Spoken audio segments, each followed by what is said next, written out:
bahwa aslul dzunubi, asal dari segala dosa itu sebetulnya ada dua. Pertama adalah tarku al-ma'mur, lalu yang kedua adalah fi'l al-ma'dur. Tarkul ma'mur itu artinya meninggalkan perintah. Meninggalkan perintah itu dosa. Jadi jangan kita bayangkan bahwa dosa itu cuma melakukan yang dilarang doang. Tidak. Dosa itu pertama tarkul ma'mur, yang diperintahkan, ditinggalkan itu dosa. Lalu yang kedua adalah fi'lu al-ma'dur, melakukan yang dilarang. Jadi itu dosa yang sumber asli dari dosa itu yang dua itu. Sekali lagi, pertama meninggalkan apa yang diperintahkan, yang kedua melakukan apa yang dilarang. Nah, pertanyaannya, kira-kira banyakkan meninggalkan yang diperintahkan atau banyakkan melakukan yang dilarang? Kayaknya banyak dua-duanya. Nah, banyak yang diperintahkan juga banyak kan dalam Al-Quran, yang diperintahkan juga banyak di dalam hadis. Meskipun nanti kalau kita lihat berdasarkan hukumnya masing-masing, kan nanti yang diperintahkan itu juga ada yang sifatnya wajib, ada juga yang sifatnya mandub atau sunnah. Yang diperintahkan ada yang sifatnya wajib, ada yang sifatnya sunnah. Nanti oleh para ulama yang akan jadi dosa itu kalau meninggalkan yang diperintahkan, dan yang diperintahkan itu hukumnya adalah wajib. Tapi karena yang diperintahkan itu hukumnya sunnah, kemudian ditinggalkan, itu oleh para ulama mereka tidak memasukkannya dalam kategori dosa. Tapi melakukan apa yang dilarang semuanya dosa. Sudah dilarang semuanya dosa. Cuma nanti kan bertingkat-tingkat juga. Bertingkat-tingkat juga, ada nanti yang namanya dosa besar, ada juga yang namanya dosa kecil. Kalau dari sisi hukum ada yang namanya haram, ada yang namanya makruh. Makruh itu termasuk bagian dari yang dilarang. Itu makruh ya, termasuk bagian dari yang dilarang. Tapi sekali lagi yang dilarang ada yang sifatnya langsung haram, ada yang sifatnya sekedar makruh. Tapi yang jelas dia dilarang. Nah, kita kembali, jadi itu asal dari segala dosa. Kemudian dari sisi mahalluhu, wilayah atau posisinya atau tempatnya, ada yang zahir, ada yang batin. Yang zahir itu artinya yang nampak. Yang nampak ini biasanya yang diperbuat melalui anggota tubuh kita, itu yang nampak atau zahir. Sementara yang lainnya ada yang namanya batin. Batin itu yang tersembunyi di dalam jiwa manusia. Nah, dari masing-masing kategori ini, maka kemudian setelah itu Imam Ibnu Qayyim membaginya menjadi 4 kategori. Nah, baik itu yang zahir maupun yang batin, baik itu melakukan yang dilarang ataupun meninggalkan yang diperintahkan. Itu nanti akan dibagi menjadi 4 macam oleh beliau Imam Ibnu Qayyim. Yang pertama adalah ada namanya ad-dzunubu al-mulkiyah. Ini pertama. Saya yakin sebetulnya sudah pernah ada yang bahas di antara para asal kita, di antara para ulama, karena sebetulnya pembahasan yang ini dari kitab Imam Ibnu Qayyim khusus tema ini sudah banyak yang bahas. Nah, tapi nggak apa-apa ya, kita akan bahas kembali. Jadi 4 poin. Pertama ada namanya ad-dzunubu al-mulkiyah.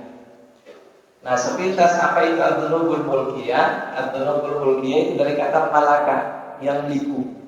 Al-malik. Apa itu al-malik? Al-malik itu adalah raja, atau al-malik itu adalah penguasa. Al-malik itu juga bisa artinya pemilik. Nah, sekarang pertanyaannya, siapa yang dimaksud dengan al-malik di sini? Yang dimaksud al-malik di sini adalah Allah Subhanahu wa ta'ala. Jadi ada namanya ad-dzunubu al-mulkiyah, yaitu dosa-dosa yang terkait langsung dengan Allah Subhanahu wa ta'ala. Nanti akan kita bahas satu persatu. Lalu yang kedua ada namanya ad-dzunubu asy-syaitoniyah. Ad-dzunub asy-syaitoniyah. Ini pertama tadi mulkiyah, kedua syaitoniyah. Kalau syaitoniyah sudah ada gambaran kan? Ya, setan. Itu adzunub asyaitaniyah. Ini adalah dosa-dosa yang kategorinya terkait dengan sifat-sifat setan. Tahu sifat-sifat setan apa saja? Ya, nanti akan kita bahas satu-satu ya. Jadi terkait dengan sifat-sifat setan itu disebut adzunub asyaitaniyah. Mungkin ada yang bertanya, bukankah setiap dosa itu sumbernya dari setan? Memang iya, tapi ada yang sumbernya tidak dari setan, cuma setan selalu menggoda. Jadi memang semuanya kerjaannya nanti setan yang akan mengompori. Jadi semacam dia mengompori manusia itu untuk melakukan segala jenis dosa yang sudah dibagi-bagi oleh Imam Ibnu Qayyim di sini. Jadi sudah berapa? Oh, berdua. Yang pertama adzunubul mulkiyah, yang kedua adzunub asyaitaniyah. Lalu yang ketiga adznubu as-sabu'iyah. Adzunub as-sabu'iyah. Ini dari kata as-sabur. Apa artinya as-sabur? As-sabur itu artinya binatang buas. Nah, maka dosa yang disebut sebagai adznubu as-sabu'iyah ini adalah dosa yang sifatnya seperti sifat binatang buas. Nah, nanti akan kita lihat kategorinya apa saja atau contoh-contohnya apa saja. Sudah tiga ya. Lalu yang keempat yang terakhir ada yang disebut adznubu al-bahimiyah. Adzunub al-bahimiyah. Apa itu bahimiyah? Dari kata bahimah. Bahimah itu artinya binatang. Jadi kalau tadi binatang buas, kalau ini binatang secara umum. Ya. Nah, itu namanya dosa al-bahimiyah, yaitu dosa-dosa yang sifatnya seperti sifat binatang. Nah, kita akan lihat satu persatu. Yang pertama kita akan mulai dari adznubu al-mulkiyah. Dosa yang terkait dengan sifat-sifatnya Allah seharusnya. Nah, beliau mengatakan di sini sebagai definisinya adalah an yata'ata ma la yasihhu lahu min sifatir rububiyyah. Ketika seorang anak manusia ya menghadirkan dalam dirinya sifat-sifat yang seharusnya itu menjadi sifatnya Allah Subhanahu wa taala. Jadi harusnya ini adalah khusus untuk Allah. Tapi kemudian ada manusia yang kepengen ngambil sifat itu. Ada manusia yang kepengen niru sifat itu. Jadi istilahnya hak Allah kepengen diambil. Ketika Anda kepengen mengambil haknya Allah Subhanahu wa taala, itu dosa. Dan dosa itu kategorinya adalah al-dznubu al-mulkiyah. Dosa yang terkait dengan sifat-sifat Allah Subhanahu wa taala. Contohnya apa saja? Pertama adalah al-kibriyah. Apa itu al-kibriyah? Sombong. Al-kibriyah itu sombong. Nah, kenapa ini menjadi sifatnya Allah Subhanahu wa taala? Allah memang layak untuk sombong, dan di dalam sebuah sabdanya Rasulullah menegaskan bahwa al-kibru rida'ullah. Sombong itu adalah selendangnya Allah.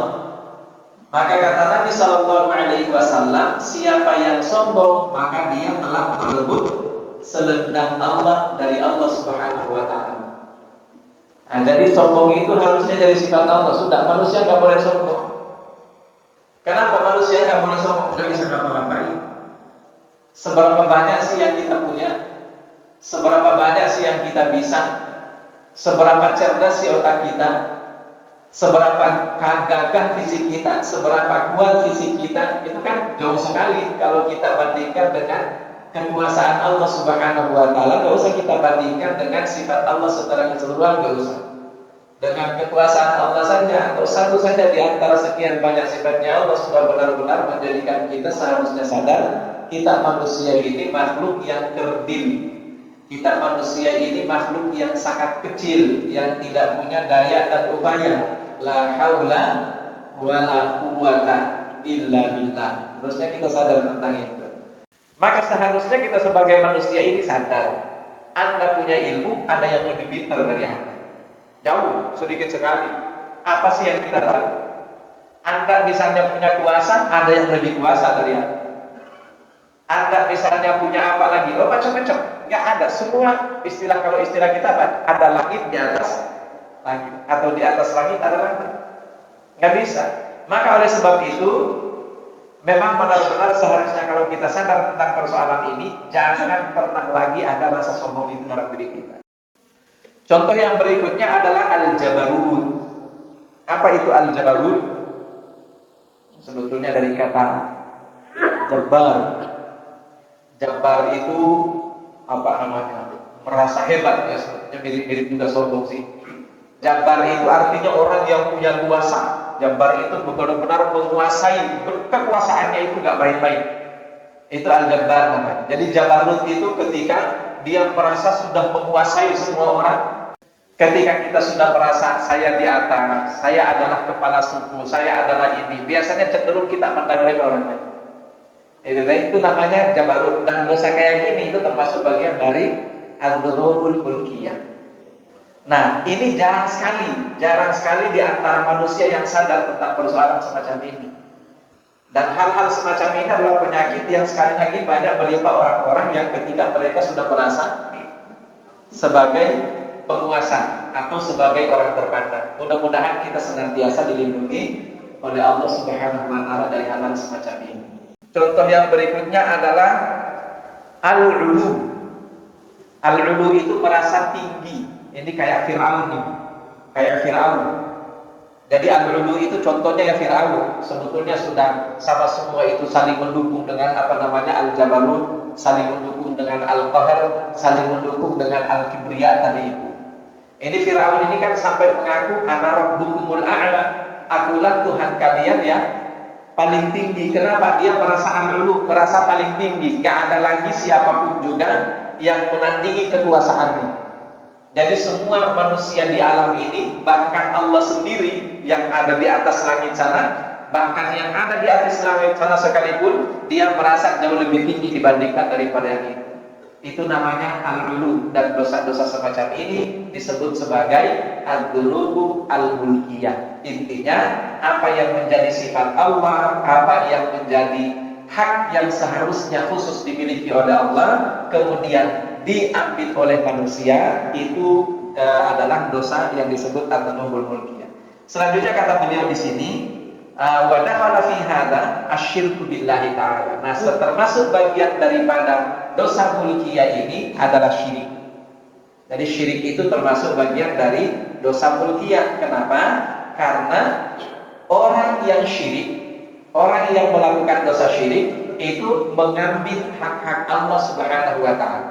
Atau kalau enggak, dia mengalihkan hak Allah kepada makhluknya. Ketika dia menyembah selain Allah, mengagungkan selain Allah, jauh lebih mencintai selain Allah, itu termasuk bagian daripada syirik. Cuma kata Imam Ibnu Qayyim di sini, beliau mengatakan bahwa wa hadza tsani qad la yujibu dukhulan nar. Tapi boleh jadi bagian dari dosa yang disebut sebagai kesyirikan tadi itu kan ada namanya asyirkul khafi. Asyirkul khafi ya, syirik yang tersembunyi, syirik halus kalau kita. Syirik halus. Nah, kata beliau padahal yudkhilu an-nar, boleh jadi itu tidak menyebabkan masuk neraka. Tapi meskipun tidak menyebabkan masuk neraka secara langsung, tapi kalau sudah numpuk-numpuk itu dipelihara terus, ya ujung-ujungnya masuk neraka juga. Ujung-ujungnya pasti masuk neraka juga kan? Kenapa? Karena kan konsep masuk surga atau masuk neraka itu kan sakulan au khaffat, itu aja. Mana yang lebih berat, mana yang lebih ringan, kan begitu aja. Timbangan amal kebaikan kita lebih berat, dia dakhalal jannah, bahwa fi syabil radiyah. Tapi kalau dosanya timbangannya lebih berat, ya faqumuhu hawiyah. Dan ini sudah kita tegaskan, sudah pernah kita sampaikan dengan tegas, bahwa yang namanya berat-beratan ini khusus berlaku hanya untuk orang beriman. Jadi jangan kita pikir bahwa tadi itu orang kalau lebih berat dosanya dibandingkan daripada amal solehnya, dia masuk neraka berarti pasti dia orang kafir. Tidak. Kenapa? Karena orang kafir itu sama sekali tidak ditegakkan atas mereka mizan. Mizan itu nggak ada untuk mereka. Ngapain juga pakai timbal-timbal lagi? Orang yang ditimbang aja nggak ada, mau nimbang apaan? Begitu kan? Yang ditimbang nggak ada, jadi mau nimbang apaan? Dan itu disampaikan oleh Allah setidaknya mungkin di 3 ayat di dalam Al-Quran. ada dalam surah Al-Furqan, ada dalam surah An-Nur, dan yang paling fokus membahas tentang ini itu ada dalam surah Kahfi ayat 105. Coba diperhatikan dalam surah Al-Kahfi ayat 105. Itu Allah katakan di sana, ulaikal ladzina kafaru bi ayati rabbihim wa liqa'i. Ulaikal ladzina kafaru bi ayati rabbihim wa liqa'i. Mereka lah orang-orang yang kafir terhadap ayat-ayat Allah dan tidak percaya dengan hari pertemuan mereka dengan Allah Subhanahu wa taala. Ini orang kafir maksudnya ya. Jadi kufur terhadap ayat-ayat Allah, tidak percaya terhadap hari pertemuannya dengan Allah Subhanahu wa taala. Apa kata Allah dalam lanjutan ayatnya? Faulaika habitat a'maluhum. Maka orang-orang ini habitat a'maluhum. Apa itu habitat? Ini bukan habitat dalam bahasa biologi ya. Habitat itu artinya sirna. Habitat itu artinya musnah. Habitat itu artinya gak ada apa-apanya, hancur semuanya, lebur semuanya. Jadi hilang tanpa wujud. Itu habitat namanya. Dalam ayat yang lain itu Allah katakan faja'alnahu haba'an mansura. Itu dalam surah Al-Furqan. Kami jadikan amal kebaikan mereka itu haba'an mansura. Haba'an mansura itu debu yang diterbangkan oleh angin. Debu yang diterbangkan oleh angin gak bersisa sama sekali. Ya, itu haba'an mansura. Jadi habitat itu sirna, musnah, tanpa bekas sedikit pun. Lanjutan ayatnya apa kata Allah? Fala nuqimu lahum wa la nuqimu lahum yaumal qiyamati wazna. Diperhatikan, la nuqimu lahum, kami tidak akan tegakkan untuk mereka yaumal qiyamati, di hari kiamat nanti, wazna. Apa artinya wazna? Timbangan, mizan. Jadi gak ada mizan untuk mereka. Kalau gak ada mizan untuk mereka, direct masuk neraka. Udah direct langsung masuk neraka. Jadi gak pakai mizan-mizan lagi, udah langsung aja masuk neraka. Nah itu orang-orang kafir kata Allah Subhanahu wa taala. Jadi saya kembali ke sini, hati-hati. Dosa-dosa kayak itu adalah dosa-dosa yang sebetulnya banyak dipandang remeh oleh kita. Tapi itu juga akrab dari jiwa kita. Karena dia akrab dari jiwa kita, maka waspadai. Kalau memang amal soleh kita kuat, ini gak akan masukkan kita ke neraka nih kalau amal soleh kita kuat. Tapi persoalannya amal soleh kita kuat apa enggak? Itu yang jadi persoalannya. Syukur-syukur kalau amal soleh kita kuat, insya Allah amal itu. Tapi siapa yang bisa menjamin amal solehnya kuat? Itu yang jadi pertanyaan besar.